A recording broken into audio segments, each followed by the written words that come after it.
आप सुधरने को तैयार हो जाएं, आप में तुरंत उम्मीद जग जाएगी कि दुनिया भी सुधरेगी। कोई आपको मिले और कहे इस दुनिया में कुछ नहीं हो सकता, तो साफ समझ लेना कि वो ये कह रहा है कि मेरा कुछ नहीं हो सकता। कोई मिले और कहे कि मेरी बीवी सुधरने से रही, तो साफ समझ लेना कि वो कह रहा है मैं सुधरने से रहा। जो सुधरने लगेगा उसको तत्काल दिख जाएगा कि सब सुधर सकते हैं, सबको सुधरना चाहिए, सब सुधरने को आतुर हैं। निर्मलता का, निर्दोषता का स्वाद ऐसा होता है कि फिर वो स्वाद तुम सब में बांटना चाहते हो। तुमसे ये बर्दाश्त ही नहीं होगा कि तुम तो निर्मल हो गए और बाकी सब मलिन रहे। तो तत्काल तुम में उम्मीद जग जाएगी। उम्मीद से आगे श्रद्धा।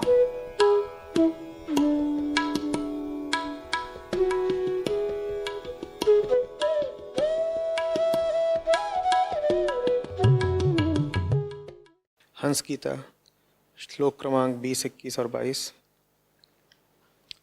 मुझे देखकर सनकादि ब्रह्मा जी को आगे करके मेरे पास आए और उन्होंने मेरे चरणों की वंदना करके मुझसे पूछा, आप कौन हैं?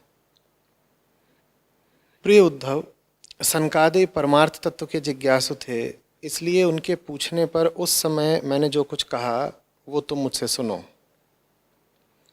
मैंने कहा, ब्राह्मणों, यदि परमार्थ रूप वस्तु नानात्व से सर्वथा रहित है, तब आत्मा के संबंध में आप लोगों का ऐसा प्रश्न कैसे युक्ति संगत हो सकता है? अथवा मैं यदि उत्तर देने के लिए बोलूं भी तो किस जाति, गुण, क्रिया और संबंध आदि का आश्रय लेकर बोलूं? तो जो कुल बात है वो समझाई देता हूं श्लोक में। तो कहा जा रहा है कि कृष्ण प्रकट होते हैं और जो सनकादि ब्रह्मा जी के मानस पुत्र हैं वो उनको देखते हैं और उनका परिचय पाने के लिए उनसे पूछते हैं, आप कौन हैं? कुल इतनी सी बात, बाकी सब विवरण में जाने की विशेष ज़रूरत नहीं। श्री कृष्ण प्रकट हो रहे हैं और उनसे कोई है जो प्रश्न कर रहा है, आप कौन हैं? तो कैसा जवाब दे रहे हैं श्री कृष्ण? कह रहे हैं, अगर परमार्थ रूप वस्तु नानात्व से रहित है तो आत्मा के संबंध में आप लोगों का ये प्रश्न कैसे सही हो सकता है? और अगर मैं उत्तर देने के लिए बोलूं तो किस जाति, गुण, क्रिया, संबंध आदि का आश्रय लेकर उत्तर दूं? फिर थोड़ा और भी बोला है, वो भी बता देता। तो ये जो उत्तर है वास्तव में इसमें सीख निहित है। ये प्रश्न का ही नकार है। वेदांत में कोहम प्रश्न बड़े केंद्रीय महत्व का है, आजकल भी बहुत प्रचलित है। मैं कौन हूं? कोहम। उसका बड़ा सुंदर यहां पर विस्तार किया गया है। तो पूछा जा रहा है श्री कृष्ण से, आप कौन हैं? श्री कृष्ण कहते हैं, देखो, अगर मैं आत्मा हूं तो आत्मा में नानात्व तो होता नहीं। नानात्व माने विविधता, विस्तार या अंतर्विरोध या खंड, टुकड़े। आत्मा में किसी भी तरह का द्वैत तो होता नहीं। कई तरीके की तो आत्माएं होती नहीं, आत्मा ही एक सत्य है। तो मैं तुम्हें क्या बताऊं कि मैं कौन सी आत्मा हूं? यदि मैं आत्मा हूं और तुम मुझसे पूछ रहे हो आप कौन हैं, तो मैं जवाब क्या दूं? और अगर मैं ये भौतिक शरीर मात्र हूं तो जिन पंचभूतों से ये शरीर बना है उन्हीं से तुम्हारा भी बना है, मैं अलग कैसे हो गया भाई? मैं क्या जवाब दूं मैं कौन हूं? या तो मैं आत्मा हूं या मैं प्रकृति हूं, तीसरा कुछ होता नहीं। आत्मा हूं तो भी मेरी कोई अलग पहचान नहीं है। जो तुम वही मैं, न तुम कुछ न मैं कुछ। तुम भी सब कुछ, मैं भी सब कुछ। मैं अपने बारे में तुम्हें क्या बताऊं? तो तुम्हारा ये सवाल बड़ा गड़बड़ है, मैं कौन हूं? और अगर आत्मा है ही नहीं, सब कुछ प्राकृतिक मात्र है, तो भी तुम्हारे सवाल में कोई दम नहीं, क्योंकि सब कुछ अगर पार्थिव और प्राकृतिक ही है तो सब कुछ मिट्टी से उठा है, सब कुछ हवा, पानी, पत्थर है। जल अग्नि वायु आकाश इत्यादि। तो मैं तुम्हें अपना विशिष्ट, खास, अलग, पृथक परिचय क्या दूं? तो इस जवाब के माध्यम से जो पार्थक्य है, जो हमारे मन में भेदभाव होता है, जो वैविध्य होता है, जो भावना होती है कि ये इस चीज से अलग, ये इस चीज से अलग, ये इस चीज से अलग, और मैं इन सबसे अलग, उस पर प्रहार किया जा रहा है, उसका नकार किया जा रहा है। कहा जा रहा है ये प्रश्न ही गलत है, मैं कौन हूं, क्योंकि तुम हो ही नहीं। तुम कुछ होते तब तो जवाब दिया जाता ना कि तुम कुछ हो। मैं कौन हूं, इस प्रश्न में मान्यता क्या छुपी हुई है कि मैं कुछ तो हूं ही। पूछने वाले ने यूं पूछा है जैसे बड़ा अनाड़ी, बड़ा अज्ञानी हो, लेकिन इसके पीछे उसका अहंकार छुपा हुआ है। उसने एक बात तो पक्के तौर पर मान रखी है और उस बात पर वो बिल्कुल अडिग कायम है। क्या बात उसने मान रखी है? मैं हूं, मैं निश्चित रूपेण हूं, तुम तो मुझे बस ये बता दो मैं कौन हूं। श्री कृष्ण कहते हैं तू है ही नहीं, तुम पूछ क्या रहे हो कि तुम कुछ हो।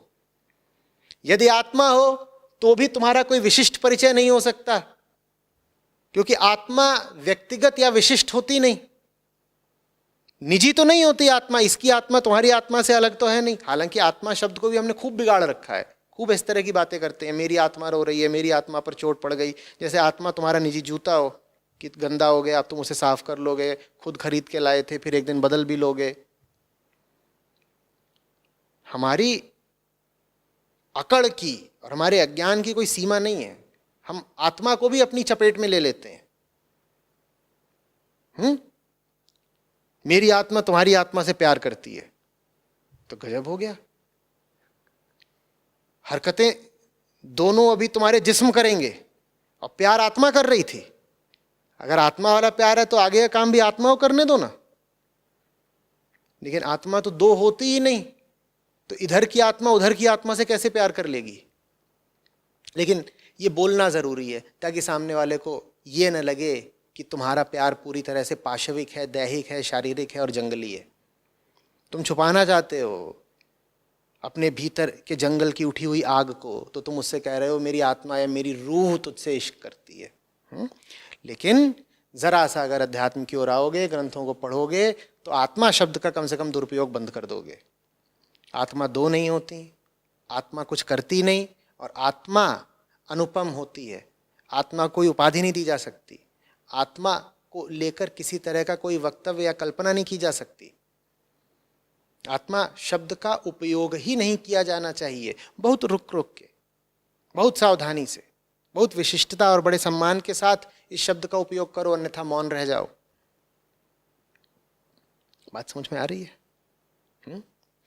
तो तुम आत्मा हो अगर, तो तुम कुछ नहीं हो, और आत्मा तो सर्वज्ञ होती है, सब जानती है। आत्मा होते तुम तो ये सवाल पूछते मैं कौन हूं। आत्मा जाएगी सवाल पूछने, और आत्मा सर्वज्ञ होने के साथ साथ अद्वैत होती है। आत्मा किससे पूछेगी मैं कौन हूं? सामने कौन खड़ा है आत्मा के? आत्मा के अलावा कोई दूसरा नहीं। तो आत्मा तो अगर तुम हो तो ये सवाल ही बेवकूफी भरा है, मैं कौन हूं। और अगर तुम आत्मा नहीं हो तो ले देकर बचे तुम बस पांच भौतिक शरीर। अगर आत्मा नहीं हो तुम, तो फिर तो तुम प्रकृति की ही कोई पैदाइश हो गए, घास हो गए, फूस हो गए, मिट्टी हो गए, नदी हो गए, बादल हो गए, जानवर हो गए, ऐसा ही कुछ हो तुम। चलो तुम बहुत बड़े आदमी हो भाई, तुम बृहस्पति ग्रह हो गए, ठीक है। तुम घास बोल दिया तो अपमान लगा होगा कि मैं भले ही प्राकृतिक हूं पर घास मत बोल देना, धेला मत बोल देना। ठीक है, धेला नहीं बोल रहा तुमको। तुम सौर मंडल का सबसे बड़ा ग्रह हो, तुम क्या हो? तुम जुपिटर हो भाई, ठीक है तुम जुपिटर हो, कोई बात नहीं। लेकिन वो जुपिटर भी क्या है? अगर पुरानी शैली में बात करें तो पंचभूतों से अलग जुपिटर पर भी कुछ नहीं पाओगे, और आधुनिक भाषा में बात करें तो पीरियोडिक टेबल के जो एलिमेंट्स हैं उससे अलग तो तुम्हें जुपिटर पर भी कुछ नहीं मिलना। और अगर जुपिटर पर तुम्हें कोई नया एलिमेंट मिल गया तो उसको तुम पीरियोडिक टेबल में शामिल कर लोगे, तुरंत कर लोगे कि नहीं? तो ले दे करके जो तत्व हैं उनसे अलग तो नहीं जुपिटर। अभी भी तुम्हारी हम अलग पहचान कैसे बता दें? भाई मिट्टी का एक ढेला और मिट्टी का दूसरा ढेला दोनों आकार में अलग हो सकते हैं, रंग भी अलग हो सकता है, लेकिन क्या वो वास्तव में अलग हैं? तो अगर मिट्टी ही हो तुम, तो हम तुम्हारी खास पहचान तुमको क्या बता दें? तुम भी ढेला हम भी ढेला, रेलम पेल पेला ही पेला, क्या तुमको बताएं क्या खेला? सब एक है। अब बोलो, पूछना है मैं कौन हूं, क्या बताएं तुम कौन हो? तो ये उत्तर नहीं है। आध्यात्मिक व्यक्ति की यही पहचान होती है। ये श्री कृष्ण है, इनसे मर्म जिज्ञासा की जा रही है। इसका जो संदर्भ है वो ये है कि ब्रह्मा जी भी अटक गए थे, उन्हें भी समझ में नहीं आया कि जवाब क्या दें। ये सब जो सनकादि, ये सब ऋषि हैं, ये ब्रह्मा जी के कहलाते हैं मानस पुत्र, उनके बेटे। तो उन्होंने पूछ लिया, ब्रह्मा जी भी क्या है। तो फिर श्री कृष्ण आए बताने के लिए, और यही सवाल है, मैं कौन हूं। सवाल यही चल रहा था, यही चर्चा चल रही थी कि भाई हम हैं कौन। तो फिर उसके लिए श्री कृष्ण को आना पड़ा, और उन्होंने आकर के जवाब नहीं दिया मैं कौन हूं, उन्होंने यही कह दिया कि आपका सवाल कुछ ठीक नहीं लग रहा। ये मुक्त पुरुषों की, ये उच्च और शुद्ध चेतना की पहचान रही है। वो तुम्हें जवाब नहीं देती, वो तुम्हारा सवाल काट देती है। और सवाल, क्योंकि सवाल नहीं होता, तुम्हारे सवाल के पीछे अहम, अकड़ और मान्यता होती है। मैं कुछ हूं तो जरूर, तभी तो पूछ रहा हूं मैं कौन हूं। तुम्हारे सवाल के पीछे जो मान्यता है वही गड़बड़ है। इसका प्रमाण यह है कि उससे सवाल निकल रहा है, समाधान नहीं। तुम्हारे सवाल के पीछे सत्य होता तो सत्य से सवाल निकलता है या समाधान निकलता? सत्य से तो समाधि निकलती है और आनंद निकलता है। अगर सवाल किसी बिंदु से आ रहा है तो उस बिंदु पर सत्य तो नहीं हो सकता ना, उस बिंदु पर निश्चित रूप से झूठ बैठा है। माने तुम्हारे सवाल के पीछे झूठ है। अध्यात्म तुम्हारे सवाल के पीछे के झूठ को काटता है। और आध्यात्मिक व्यक्ति की पहचान यही होगी कि वो तुम्हारे सवाल का जवाब देने में रुचि नहीं रखेगा, सवाल के पीछे घुस जाएगा। वो तुम्हारे सवाल को फाड़ कर सवाल के अंदर घुस जाएगा। हाँ, इस बात से बहुत लोगों को एतराज हो जाएगा, क्रोध आएगा कि सवाल का जवाब नहीं देते, ये तो सवाल में ही घुस गए। तभी तो सवाल का जवाब देने की हैसियत रखते हैं ना। तुम्हारे सवाल का जवाब दे दिया होता तो हमारा जवाब 2 कौड़ी का होता। हमारी हैसियत है तुम्हारे सवाल का जवाब देने की, इसीलिए तो जवाब नहीं दिया, सवाल फाड़ दिया। यही काम है आध्यात्मिक आदमी का। और भारत में प्रथा भी यही रही है। बहुत सारे ग्रंथ हैं जिनमें जो विधि है, जो तरीका है ब्रह्म ज्ञान का, वो यही है, प्रश्न उत्तर। कई बार उसे आप शास्त्रार्थ भी बोल देते हो।